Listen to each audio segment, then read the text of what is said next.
Good afternoon, everyone, and welcome to the April 4th, 2018 meeting of the Thousand Oaks Council on Aging. Our meeting will now come to order, and please join me in the Pledge of Allegiance. I pledge allegiance to the flag of the United States of America and to the republic for which it stands, one nation under God, indivisible, with liberty and justice for all. Thank you. May we now have the roll call, please?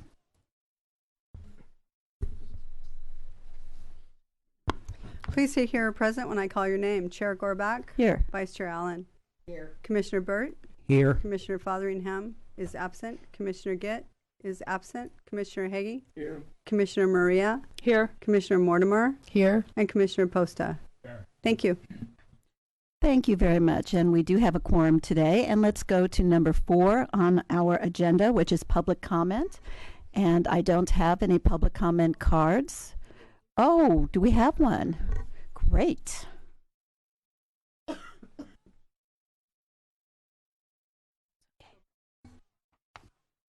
Thank you very much, and I would like to call is it Lance? Dylan Lecote, thank you, from Oak Park, who is going to speak to us about seminar at the Reserve. Thank you.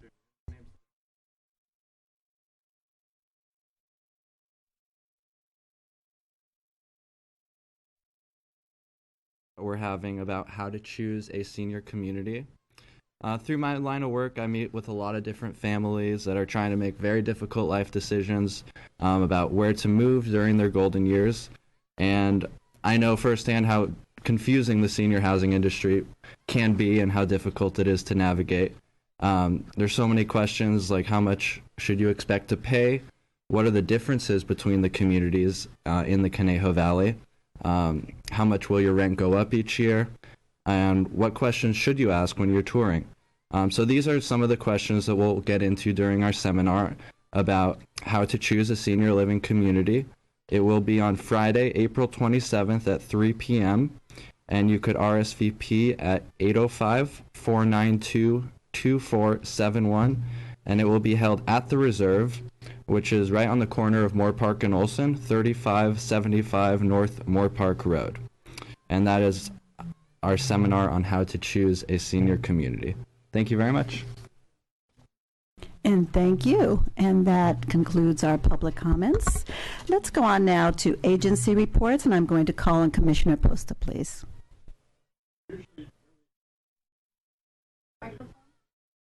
Is here to give these presentations. They can't make it today, so I'm going to sub for them. It's tax time again. If you're a procrastinator like most of us, who would rather have a root canal than do their taxes, help's on the way. There is a free income tax preparation aid, and it is available to most seniors and other than seniors. It's not too late to get your taxes done.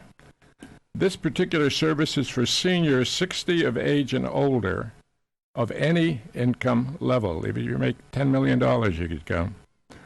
Or persons with an income of $54,000 or less, regardless of your age. The free service runs Monday, runs through Monday, April 16th, so get hopping. This service is taking place on Mondays through Fridays from 8:30 to 4 o'clock at the Conejo Creek South Community Room, which happens to be across from the Global Center. It's on 1350 East Jans Road in Thousand Oaks. And it's also available Wednesdays from 8:30 to 4 o'clock at the Newberry Park Library, which is at 2331 Borchard Road in Newberry Park. There's no appointments taken. First come, first serve. If you don't want to wait all day, remember that if you snooze, you lose.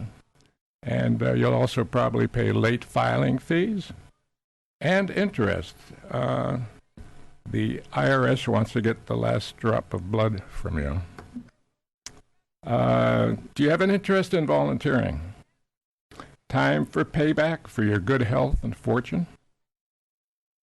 You know, the CSVP has many new volunteer opportunities for the spring season. Come stop by our office today, located at the Goebel Center, or call us at 805-381-2742 if you're interested in any kind of volunteering.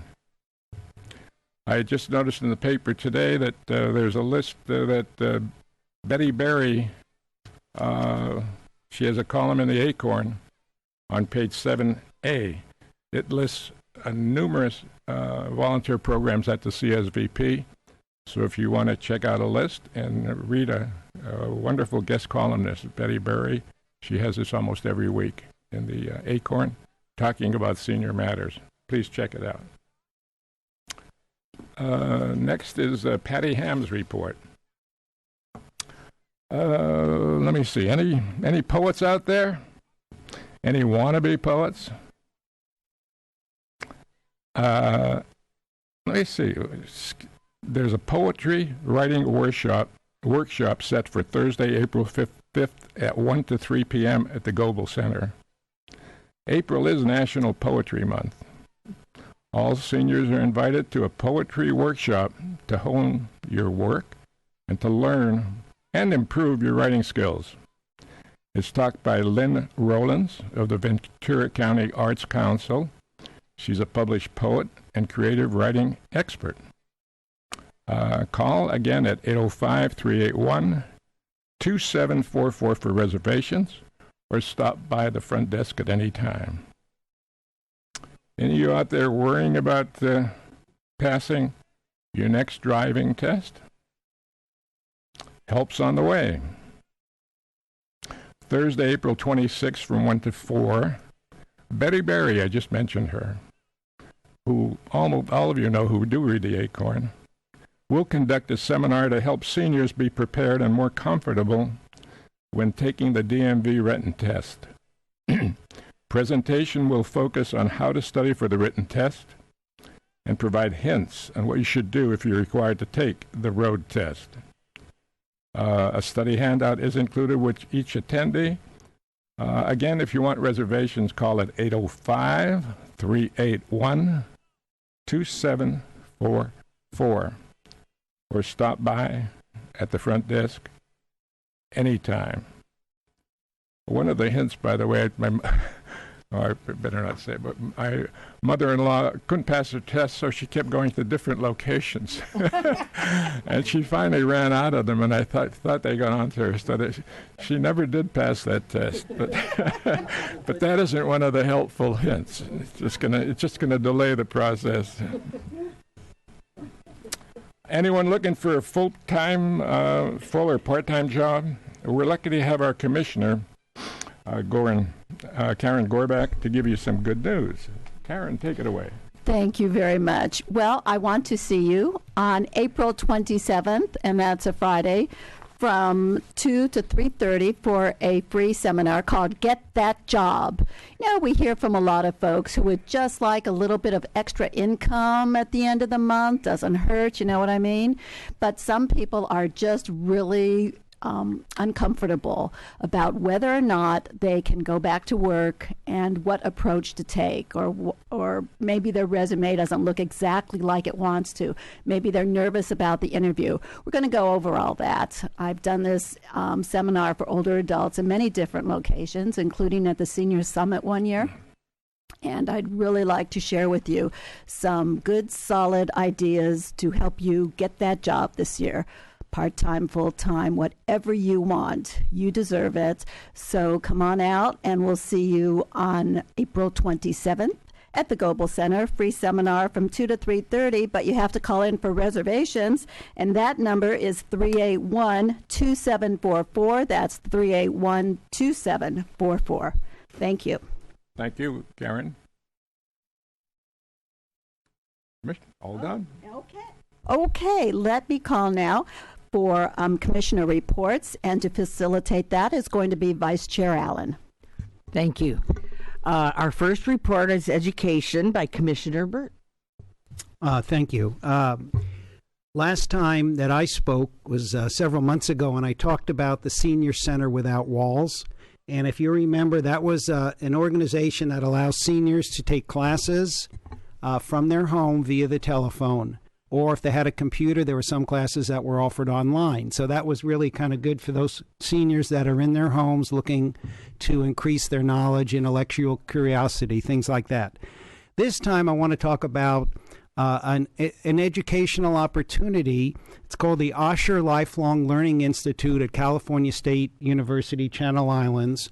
And actually, for seniors that have the ability to get in the car and drive and want to take a university class, they can go to a number of different locations. They have them in not only at Cal State Channel Islands, but they have a location in Ventura. They have one in Ojai. There's actually one in Newbury Park on Borchard Road. And these classes are just strictly for intellectual curiosity and stimulation. No grades, no tests. You go there basically and you sit in a class, and the instructors, from what I learned, were anything, anywhere from university faculty. They were retired professors from a number of different universities in and around the area. And they may be an individual that has a particular expertise. They may have done that as a career. And what they've done is they submitted a proposal to Cal State Channel Islands Osher Institute, and that proposal was evaluated by the curriculum program, they call them a master there. And so they provide those kinds of classes. They have 3 different sessions. There's a fall session, a winter session, and also, of course, there's a spring session, which is actually right now. And if you're interested, you can enroll for the spring session. The classes that they offer are anywhere from arts and literature.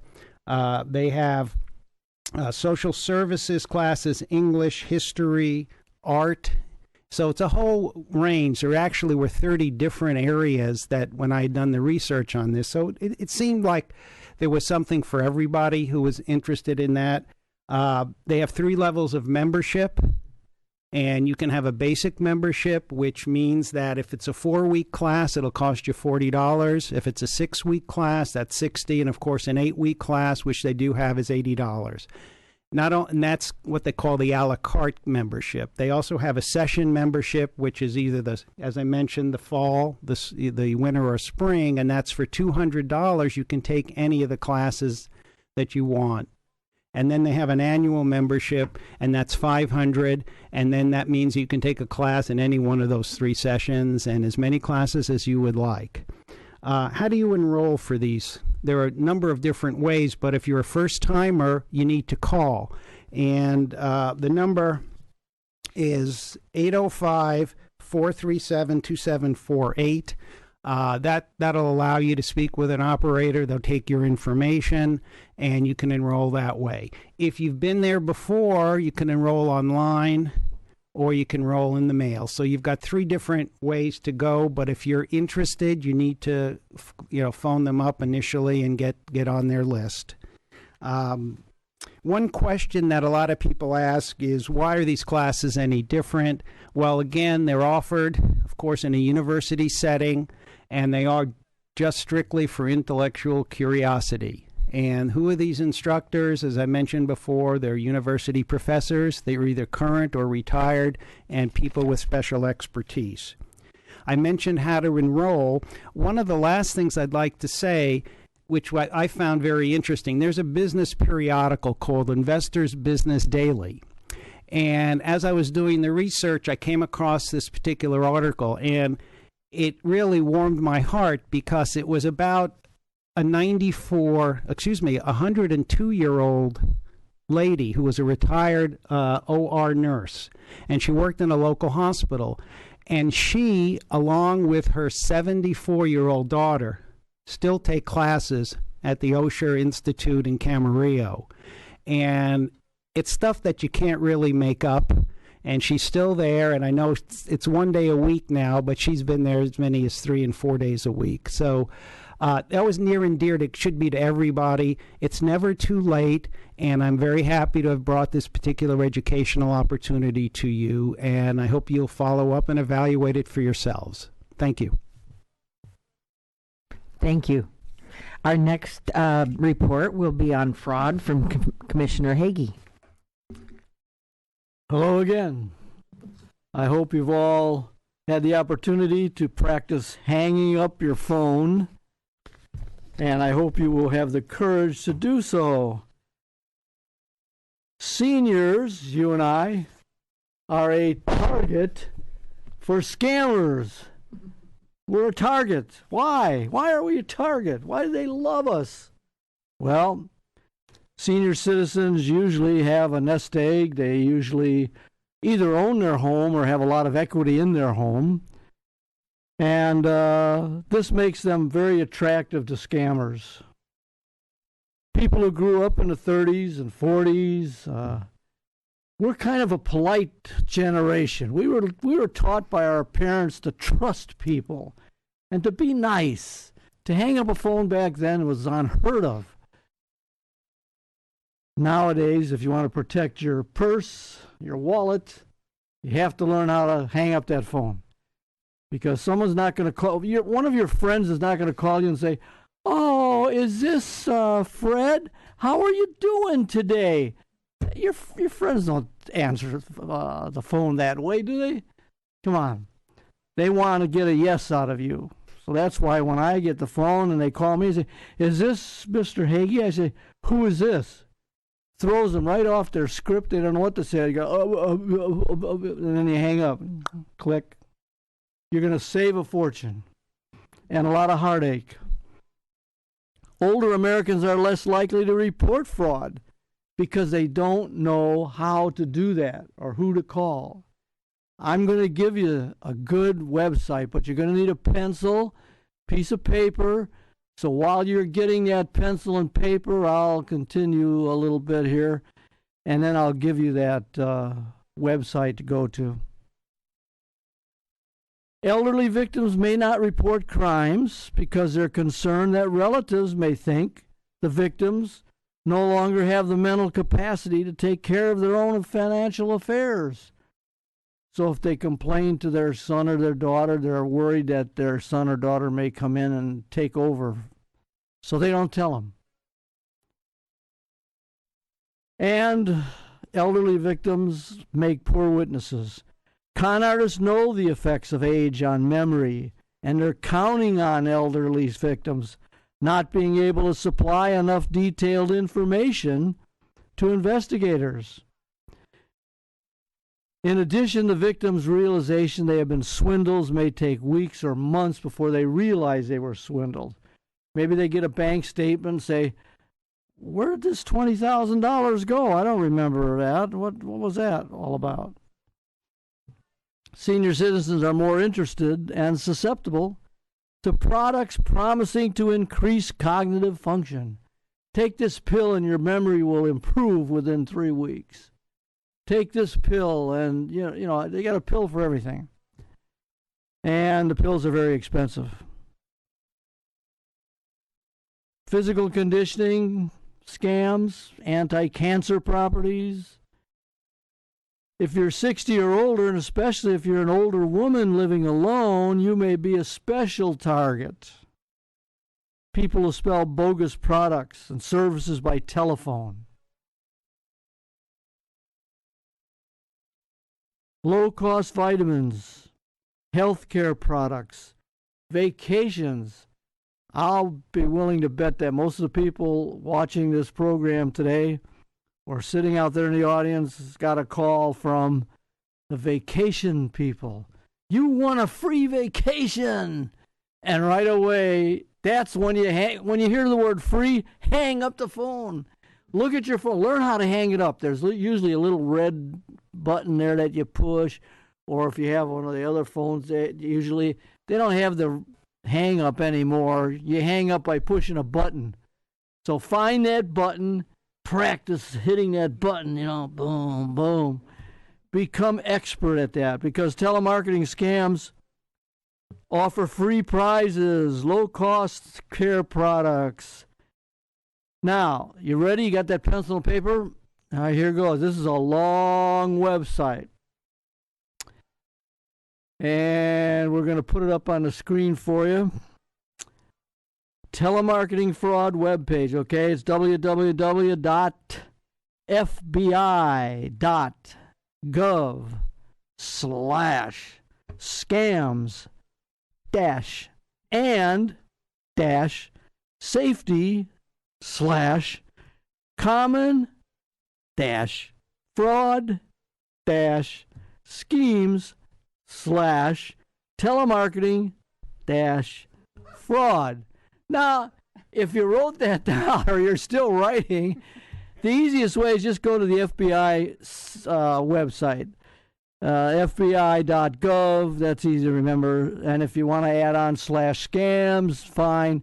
But it'll get you to this website, and there's so much information on there and the latest in scams. It's really a good website. I think you'll enjoy it, and it'll empower you.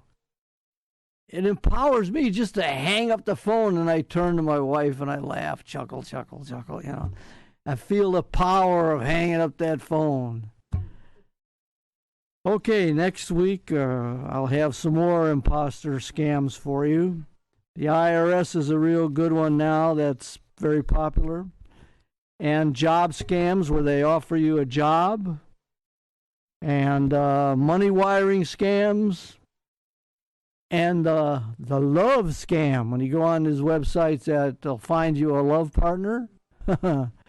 Okay, I hope you're looking forward to more of this next time, because we're all targets.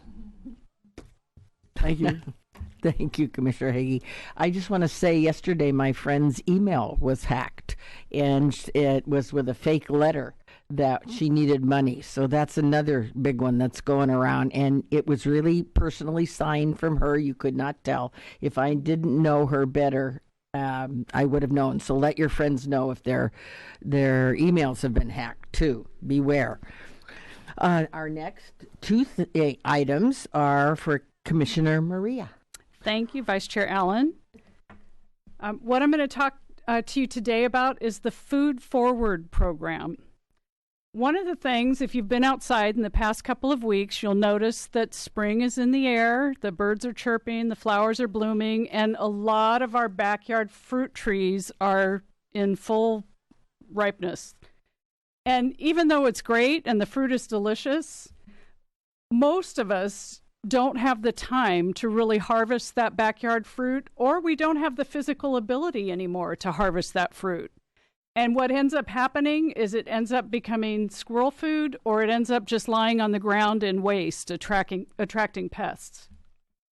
So I wanted to talk to you about Food Forward. It's a nonprofit LA-based organization, and it's really dedicated to fighting hunger and preventing food waste. And even though it is LA-based, it does serve Los Angeles, Ventura, and Santa Barbara counties. Basically, they collect fresh fruit and vegetables that would normally go to waste, and they give it back to your local community, to the people that need it. So in addition to going to get backyard fruit, they also work with public orchards, and they work with the farmers markets at the end of each of the markets, collecting what they didn't sell. Uh-oh. What did I do? Did I just turn off the TV? All right. So here's a learning lesson for anybody that needs to do this. Oh, good. Thank you. See, I told you. All right. Well, I've learned that I can't talk and push buttons at the same time. So welcome back. Anyway, if we go to the next slide, if they do collect all this fruit, it does go back to your local communities. And the benefits of donating from your own personal fruit tree harvest, in addition to giving back to your community, to people that need food, you receive a tax-deductible receipt for your in-kind donation.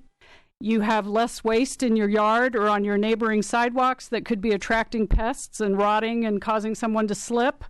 You also can keep the low-hanging fruit, i.e., if you want to keep some of that fruit, they will work it out with you that you get to keep some of your own harvest, and they pick it for you.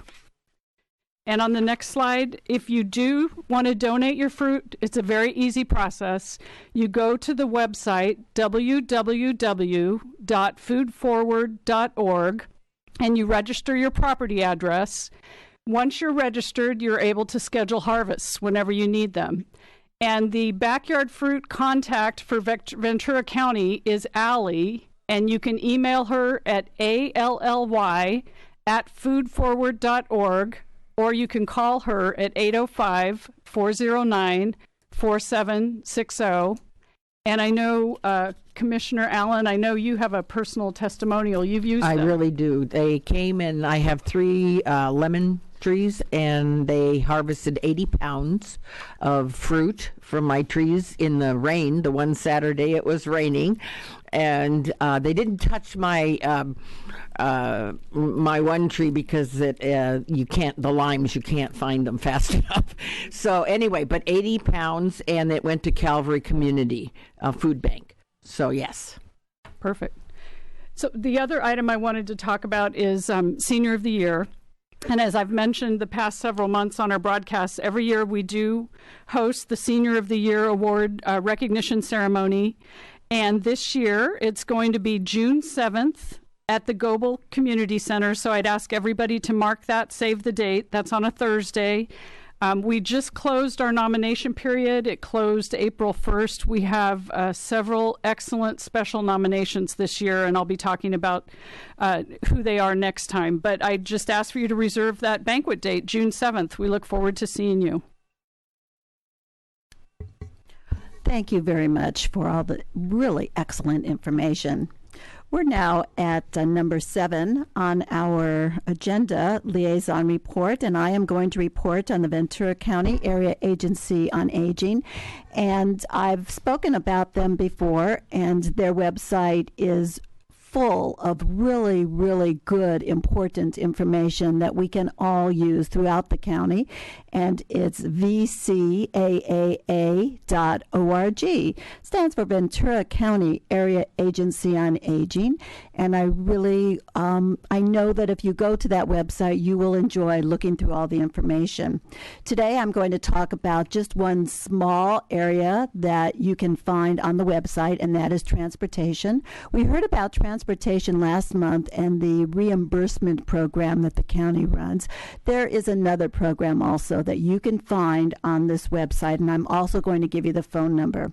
VCAAA is able to provide transportation tickets to seniors 60 and better and people with disabilities free of cost. Free transportation. The Elder Help Transportation Program provides dial-a-ride tickets and bus tickets for non-emergency medical appointments. That's non-emergency medical appointments, shopping, visiting families, etc. So please keep them in mind. We don't see a whole lot of advertisements, but now you have the website, and I'm going to give you their telephone number also. It's 805-477-7300. That's 805-477-7300. So I called it this morning to make sure everything's working, and it is, but it's kind of a long message you have to listen to, but that's okay. We're patient. And it goes into a phone tree. So for information on transportation, you punch number 3, and that will route you directly to the person who handles transportation. So go ahead and check it out, Ventura County Area Agency on Aging. Thank you. Okay, we are at number 8 now in our agenda, Commissioner Comments, and we'll start at my right. We have comments? Any commissioner comments at this end of the table? I have a commissioner comment. Okay. I have a commissioner comment. Oh, do you have? Okay. Let's start with Vice Chair Allen, who has a commissioner comment. Sorry, I didn't raise my hand fast enough. That's okay. Yeah. I just wanted to remind everybody that there is a new shingle shot available. If you haven't had one recently, check with your healthcare provider to make sure you're most updated. And some people might know it as the chicken pox shot, from those of us that were in the chicken pox era. And the other interesting thing is tomorrow's National Burrito Day. So everybody enjoy your burrito. Yes, Commissioner Posta. Put on your... Yeah, I'd like to make a comment. One thing I was thinking about, we have all these different varied reports that we have up here that we do every month, I guess. And there may be some of you out there, either out here looking at us right now, or in the viewing audience, who would really like us to maybe dwell on something that you're interested in. And we'd like to do that, if at all possible, because we have loads of free time, don't we? All right? We can do a lot more. Anyway, if you are interested, please be free to call Francine Spriegel. She's a community services analyst. And the office number is 805-381-7362. Cell number is 805-630-4860. And the email is fspriegel, that's SPRIGEL, at tolibrary.org. We'd really like to have you contact us and tell you what you would like. Thank you very much. Thank you, Commissioner Posta. I just wanted to mention briefly that along with the job search seminar at Goebel on April 27th, coming up next month for 3 Thursday mornings beginning May 10th and ending May 24th, I'm going to be teaching a class on memoir writing at Conejo Valley Adult School. A lot of us have a lot to say, and a memoir is not an autobiography, so you don't think, oh, I could never write a whole long book about my life. It's too much work. A memoir is just a slice of life, and we're going to be working on something like 2 to 4 pages. Very, very doable. It's a lot of fun. I know you'll enjoy it. You can find out more about the memoir writing class at Conejo Valley Adult School, public adult school. The cost for seniors is $55. It's $65 for others, and their phone number is 497-2761. That's 497-2761. You can just Google Conejo Valley Adult School. That concludes Commissioner comments, and I'm now going to turn the program over to Commissioner Mortimer, number 9 on our agenda, to introduce our guest speaker. Thank you, Karen. Dr. Gabriella Souter, geriatrician from UCLA Health, practices here in Westlake Village. She earned her medical degree from the University of Medicine, Romania, and her BS in psychology from the University of Bucharest, Romania. Prior to coming to the U.S., Dr. Souter was a board-certified internal medicine physician and a clinical instructor of medicine. In the U.S., she earned an MS in nursing from UCLA and completed her residency in family medicine at the University of California, Riverside. She is board-certified in the U.S. in geriatric medicine and family medicine. Her interests are related to neurocognitive disorders, quality improvement of the transition of care, prevention of hospital readmissions, rehabilitation approaches and interventions with a focus on cardiac and pulmonary rehabilitation, geriatric education, and geriatric health care policy and advocacy. Please welcome Dr. Gabriella Souter. Thank you, Donna. Thank you, everyone. I'm honored to be here today as a representative of UCLA Health. As Donna said, my office is in Westlake Village, and I'm part of the community. We have lived here since my arrival in the United States in 2007. We live in Oak Park, so I'm part of the community, and I'm delighted to be here. So my presentation will focus on health maintenance and screening for older adults. Just to start the presentation, I would like to emphasize that geriatric medicine is a subspecialty of internal medicine. And as we all know, older adults, the number of older adults in the United States increases. And my specialty is trying to address all the needs that the older adults have. So I'm trying to present today what are the specifics of taking care of older adults. And I will cover several topics like cancer screening, healthy lifestyle counseling, specific geriatric health issues, immunization, preventive medicine, medication, and vitamins. And I will talk briefly about Medicare wellness visit. Just I would like to make a brief comment here. We see more and more when it comes about the healthcare of older adults, some of the tests are overused, like for instance cancer screening tests, and some of other medical management procedures or tests are underused, like I would present today, maybe immunization, and healthy lifestyle counseling, addressing depression and anxiety in older life. So there are specifics of practicing geriatric medicine. When it comes to prevention, what are we basing our preventive healthcare measures in older adults? So first of all, we base that on the health of the older adult. Also, we address the life expectancy. So I always, when I see an older adult in the clinic, I am trying to assess the life expectancy, because we are going to have a different approach, of course, in relation with the life expectancy of that older adult. So it is, in one way, you will address the healthcare issues of a person who's 100 years old or 90 years old, and in a different way, somebody who's like maybe 65, 70, 75. So life expectancy plays a very important role in decision-making process in geriatric medicine. Also, geriatric medicine addresses function. So at each and every encounter that I have in the clinic, I address function with my patients, because that's my wish, and of course your wish and family wish, to keep the function of an older adult as much and as long as possible. And I will address this more in detail in the presentation. Then we talk about the risk of disease and the preferences.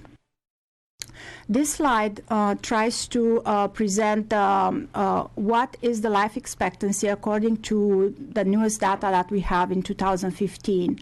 And as we can see here, the longest life expectancy in the United States have the Hispanic females that are the older Hispanic females. And then number 2 would be the Native American females. Number 3, white Caucasian females. As for men, the longest life expectancy have Hispanic males. And then second place would be Native Hawaiian and Pacific Islanders. And then the lowest life expectancy as for males is the African American males. So these slides give us an idea what is the life expectancy for each specific population in our country. And this is an important point, because as we know, here this implies also comorbidities and the genetic makeup that each of us has, right? So we cannot change in a way specific like the genetic makeup or the genes that even in the dementia we can have, early dementia, there is a genetic background to it. So just to give you an example, like what is the life expectancy on each race in our country. Going back to screening for cancers, there are specific guidelines in older population that we go by. For instance, for breast cancer, according to the guidelines, we recommend for females between 50 and 74 years old mammogram every 2 years. That is for patients in general with average risk, and we go by these guidelines. It is interesting that after the age of 75, there are no consensus guidelines, and we are making the decision, talking to the patient and family, and discussing all the other things that I alluded to earlier, like other comorbidities, preferences, and then goals of care. For colorectal cancer, there are several types of studies that we can use.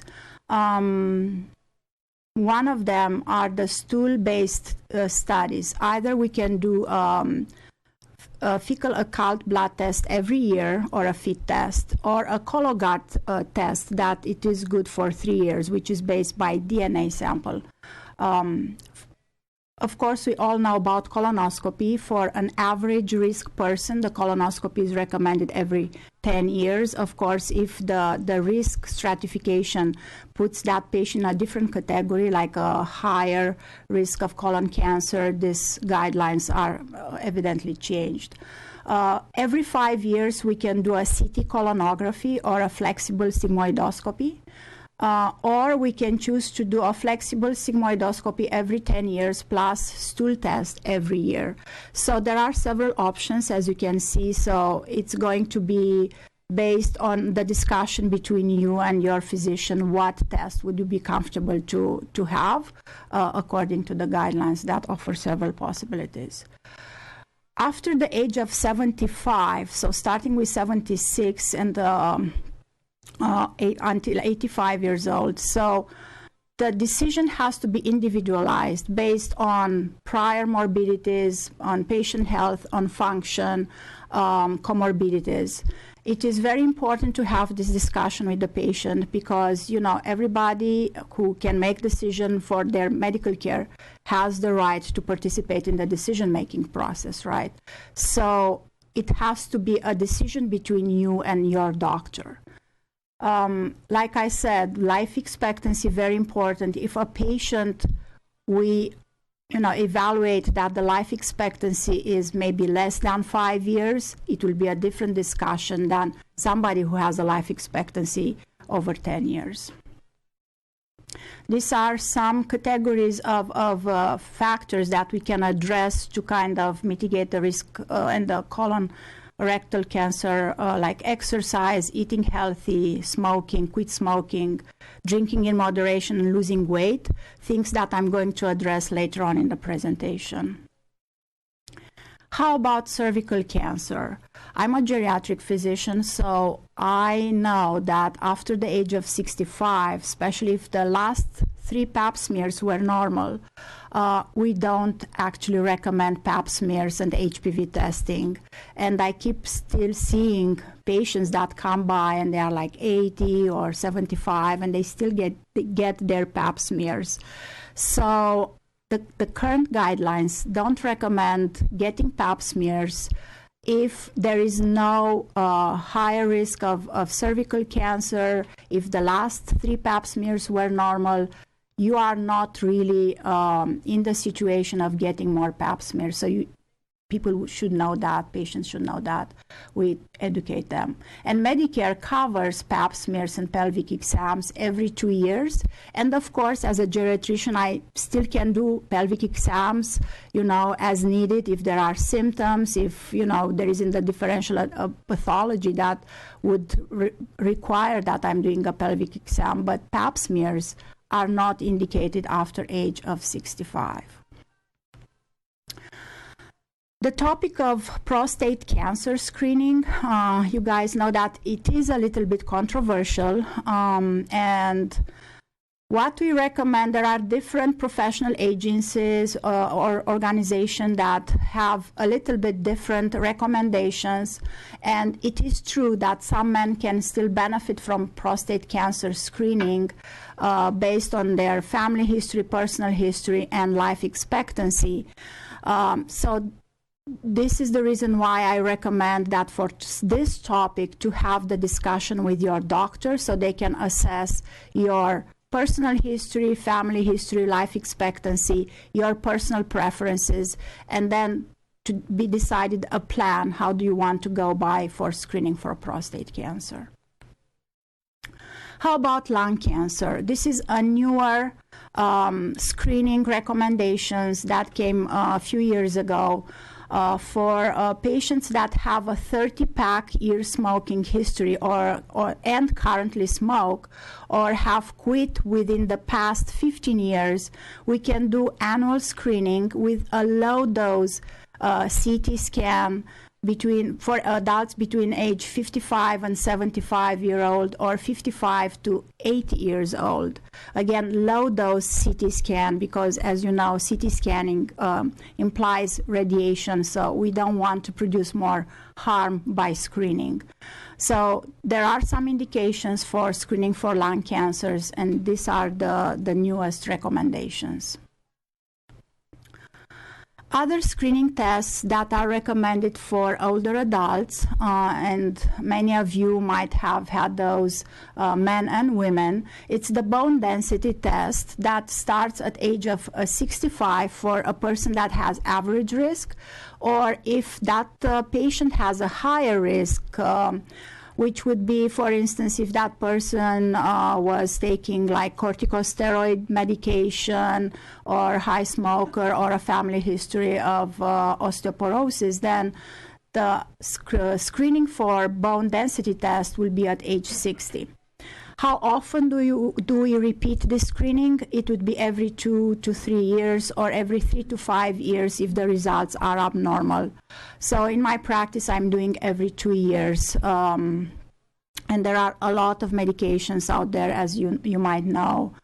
Another screening test that it is important, and sometimes this gets missed, is the screening for AAA.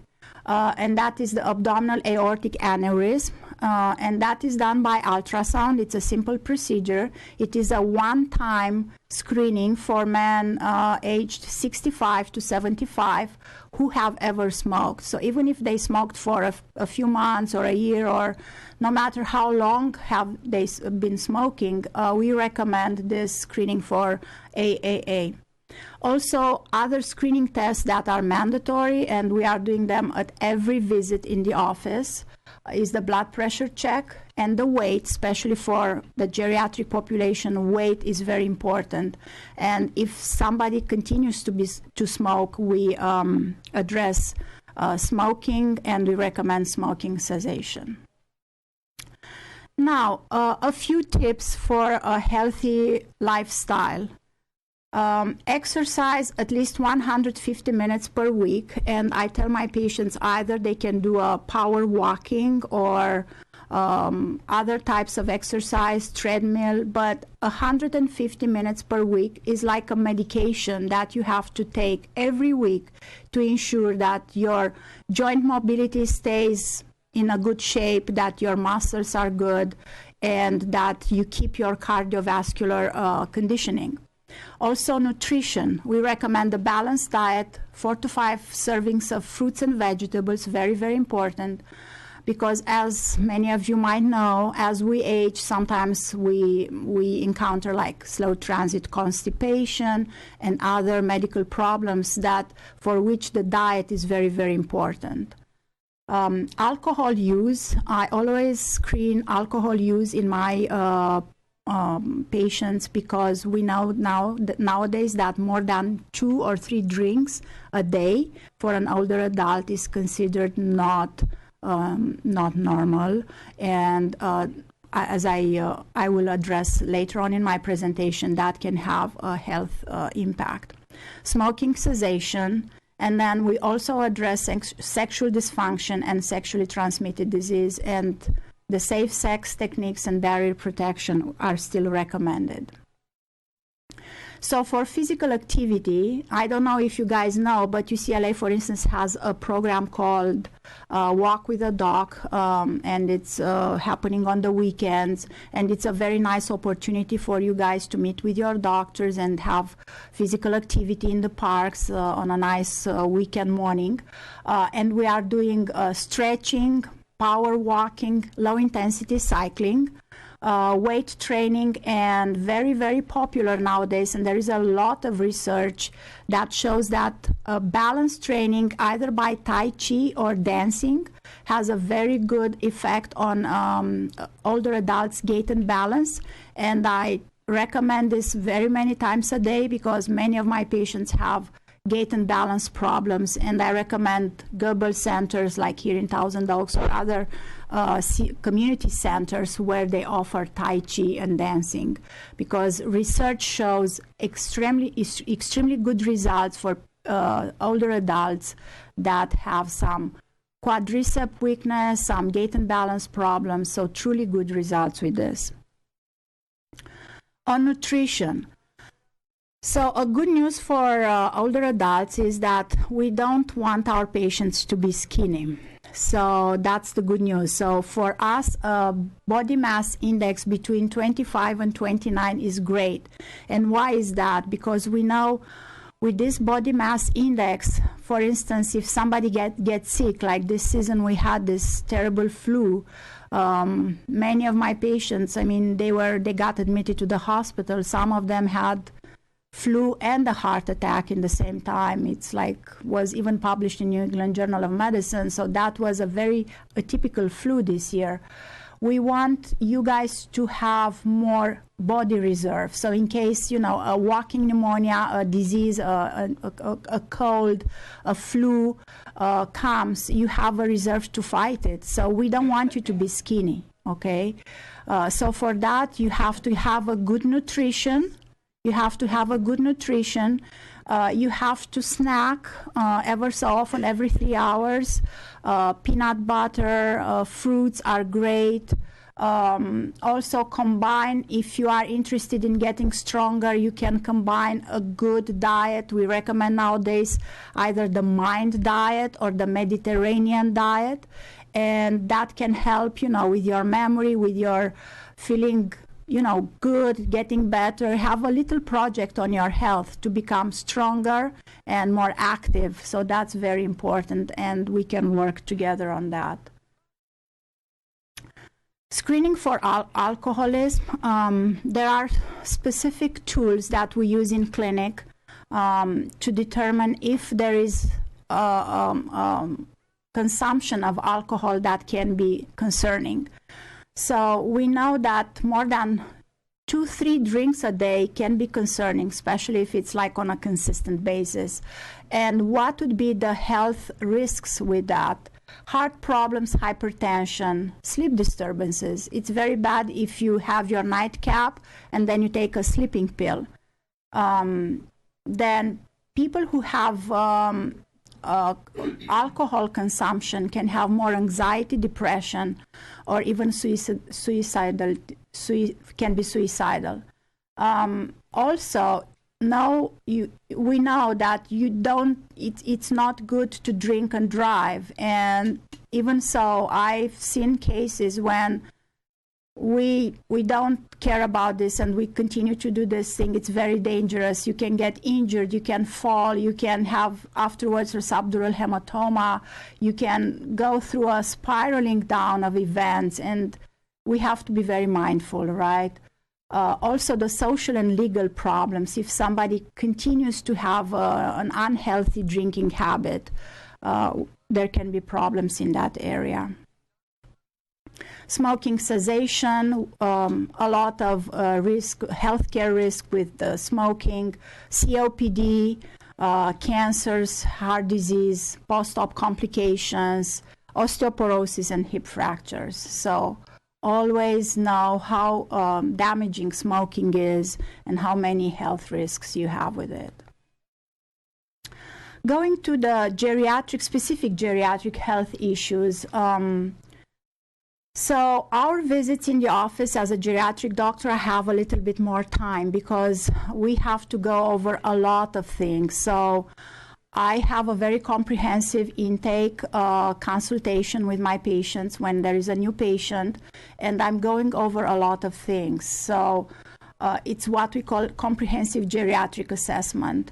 And that goes over life satisfaction, function, activities of daily living, instrumental activities of daily living.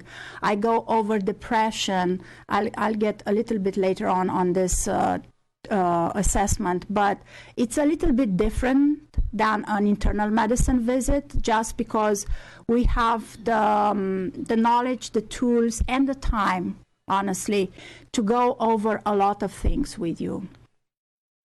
For instance, I'm doing a fall screen, and I know that falls in older age can be very damaging. honestly can be a life-changing event.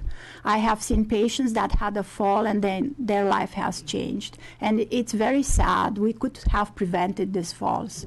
Okay, I go over incontinence, both urinary incontinence and bowel incontinence. I go over cognitive status. All my patients are being screened when there is a concern for memory problem.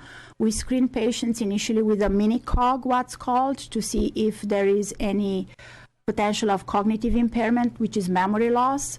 And later on, we are doing a more comprehensive memory evaluation. I screen depression annually because this is a very, very important recommendation. I cannot tell you how many older adults are depressed and no one pays attention to them and no one recognizes that. And that depression combined with a heart problem or a lung chronic condition has a very bad impact on that person's health. Vision, screened annually. Hearing, screened annually. And nutrition. We always do weights with each visit because we know weight loss for a senior is not a good thing. So we have to address that. Also, a thing that it is under evaluated and many times overlooked actually is the mistreatment of older adults. And I have had some very sad cases in the clinic when I had to involve adult protective services for that. Heartbreaking situation. And then we also discuss safety and preventing injuries, and we work with home health agencies to evaluate that person's home environment to make sure they are not at risk for falls and all the safety issues. Talking about immunizations, for older adults, we recommend the flu vaccine, the high dose or the Fluzone every year. Unfortunately, this past year, the flu vaccine wasn't that great, so that was one of the reasons, like we had a lot of flu and complicated flu cases that needed admission to the hospital. We recommend tetanus booster every 10 years and Tdap in adults over 65, especially if they have a close contact with an infant. Shingles vaccine, there are two formulations nowadays. One is the Zoster Live, that's the traditional one, and then the newer one is a recombinant Zoster vaccine that we recommend. And then the pneumonia vaccination, there are again two formulations. The PPSV13 is more immunogenic, and we recommend it in older adults. As to preventive medication and vitamins, almost, I guess, 90% of my patients are on a lot of supplements and vitamins. And actually, the evidence-based medicine and the research on this issue is pretty much kind of clear. So I'm going to talk a little bit about this. So aspirin. Baby aspirin, it is recommended for adults who never had a heart attack or a stroke, 50 to 59, and after age of 60, the decision should be discussed with your physician because there are several nuances here, and it is not a rare case when older adults, especially if they are on aspirin and another blood thinner, they are at high risk for bleeds, either cerebral bleeds or gastrointestinal bleeds, and that is very concerning. So that has to be a decision that you discuss with your doctor. Calcium and vitamin D, these are excellent supplements that all of you guys have to take unless your doctor tells you otherwise. So the dose of vitamin D should be over 800 international units daily. And the calcium, either 1,200 milligrams calcium in women over 55, men over 75. So your doctor will check your vitamin D level, and because sometimes we see patients that take 5,000 units daily and then they have an abnormal level of vitamin D. So, and that vitamin D at some levels can become toxic for your body. So discuss with your doctor what should be your dose. But in general, we know that for older adults, 65 and older, they have to take a calcium supplement and a vitamin D supplement. And then the discussion about multivitamins, many of us actually, I take a multivitamin too, take a multivitamin. And the recommendation from the years and years of research and evidence-based medicine is that the best way to get vitamin in the body is the natural way, like eating fruits and vegetables, like I said previously, 4 to 5 servings a day. And that also in older adults helps with the slow transit constipation and has additional health benefits. But if you want to take a multivitamin, probably one multivitamin is okay daily. And then a few words about the wellness visit. Those who turn 65 qualify for the Medicare Welcome to Medicare visit. And these are the elements that are mandatory for that visit. So we do a medical and surgical history. We assess the risk factors for depression and mood disorder. The functional ability and safety, so I'm calculating the scores of function for all my patients. I'm doing a physical exam. Mandatory is height, weight, body mass index, blood pressure, visual acuity. A very important topic in my patients is end-of-life planning, and I discuss this with everybody for their convenience. It is about having a health care power, a durable power of attorney for healthcare decisions, right?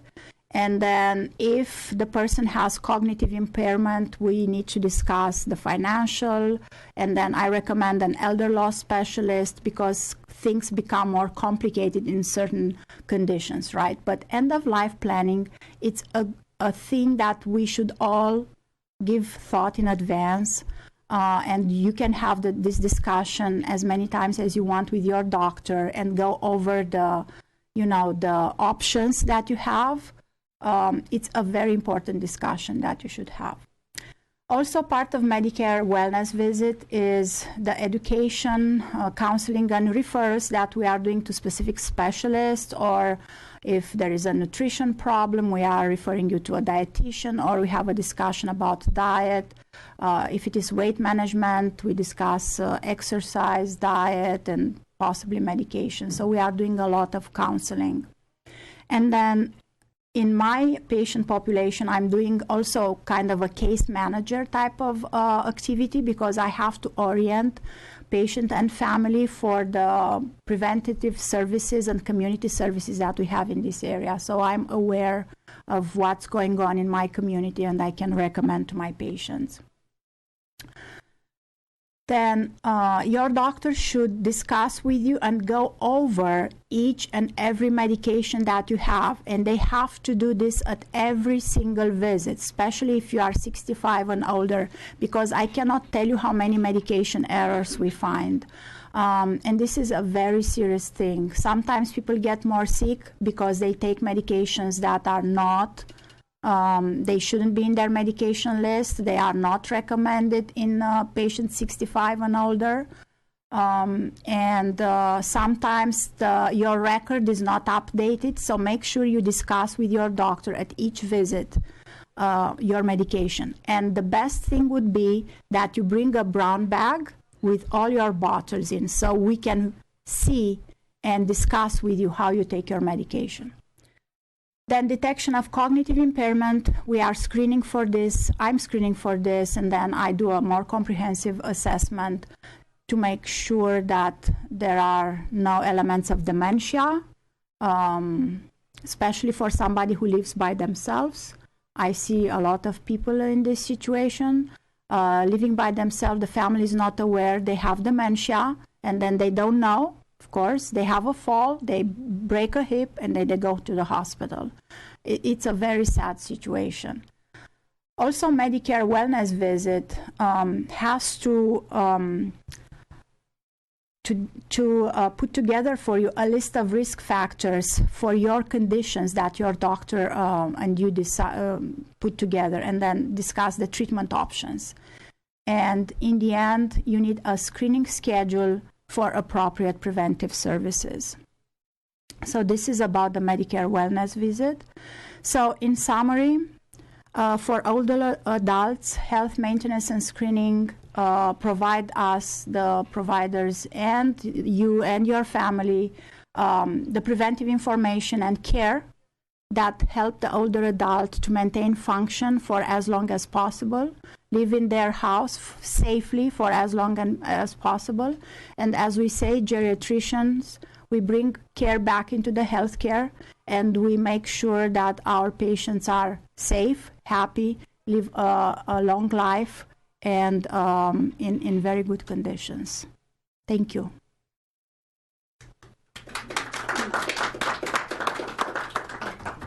Thank you very much, Doctor. Very, very interesting report. We really appreciate that. Do we have any questions from the dais for the doctor?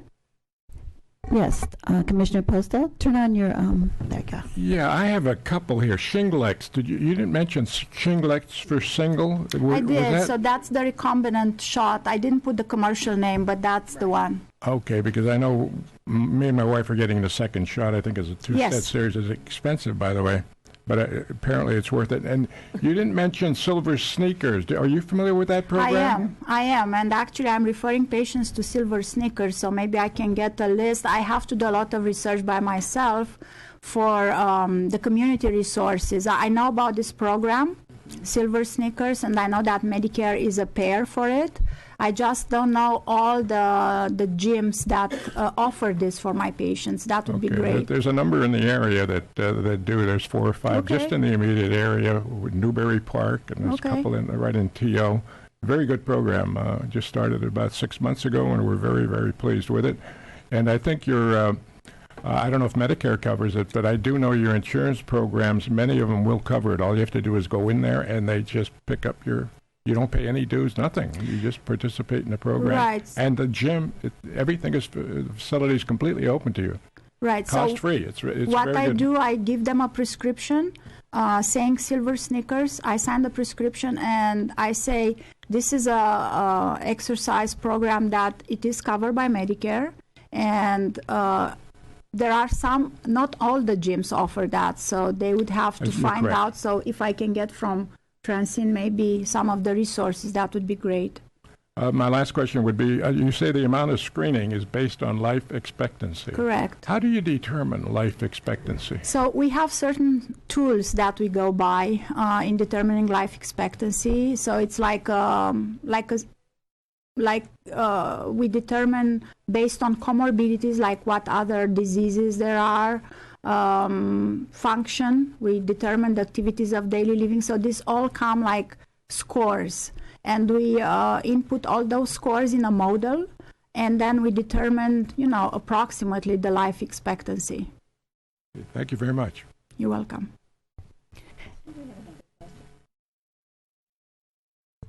Dr. Sauter, excellent presentation. Thank you. One of the questions that I have, and I know this relates to the alcohol, and is there any difference, and I mean it's important to know, difference between what they call the harder alcohol, the scotch, the rye, the vodkas, and wines? Right. And I'd like if you could talk a little bit about that. Sure. So there are definitely differences. So there is a scale that tells us how many ounces, for instance, like equivalency, right, between hard alcohol, which, by the way, I kind of don't recommend to my patients. I would say it's better to have a glass of, for instance, red wine or white wine.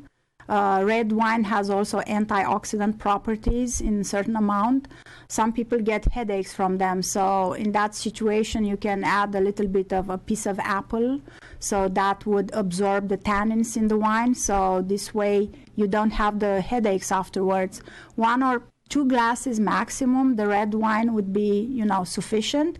Hard alcohol, it's I cannot tell you exactly the amounts now, but definitely it's going to be a few ounces of hard liquor and then 2 glasses of wine. That's what the 2 drinks are about. Thank you. You're welcome. Do we have any other questions from the dais? Okay. Commissioner Hagee, please. I was just wondering if you again, this mortality rate that you were talking about. Do they have any idea or do they have any data that shows the reason for the higher Life expectancy? Yeah, and the Spanish, both female and male, I guess. Right. So, yeah, that's kind of according to what I know about, for instance, incidence of diabetes in Hispanic population. We actually have, it's a little a paradox for me. I guess it's more like genetically explained, because in Hispanic population, actually we have more diabetes than in, I would say, Caucasian population. And diabetes has a lot of complications on the long term. So honestly, I don't know the answer to this question, why Hispanic, both men and women, have a longer life expectancy. I don't really have an explanation, but I will try to look it up and get back to you with that. Maybe good food, yes. Anyone else on the dais? Well, once again, Doc.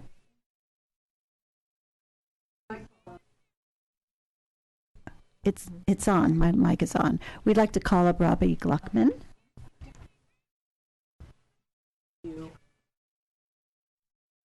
Good afternoon, everyone. I'm here to announce that on Saturday, April 21st, from 9 to noon, it will be the annual Conejo Las Virgenes Future Foundation's Community Health Expo. We have many community sponsors, including UCLA, and it's a wonderful event. There are going to be free screenings for seniors and everyone else who attends. Asthma, thyroid, stroke and carotid artery, bone density. UCLA is going to have our audiologists there. We're very excited about that. Vision, blood pressure, blood sugar, and it says foot, so I'm not sure what that means, but that's not us. Anyway, we'll be there. I will be there, and it's a wonderful family event. It's fantastic. And this is at the Agora Hills Calabasas Community Center, which is at 27040 Malibu Hills Road in Calabasas. And for more information, 818-880-1054, or look at the website clvflikefrank.org. And again, thank you to Dr. Souter. We're so appreciative you were here. Thank you. Okay, thank you again. And I would also like to extend my thanks, as always, to all of the commissioners who worked so hard this month to prepare their reports and deliver them today, as well as the other commissioners who helped facilitate this meeting. Our speaker next month, on May 2nd, is going to be Jordan Lepel from Crime Stoppers, and that should be a very, very interesting presentation. So with no further ado, I will conclude this meeting, and thank you again for joining us, and we will see you on May 2nd. We're adjourned.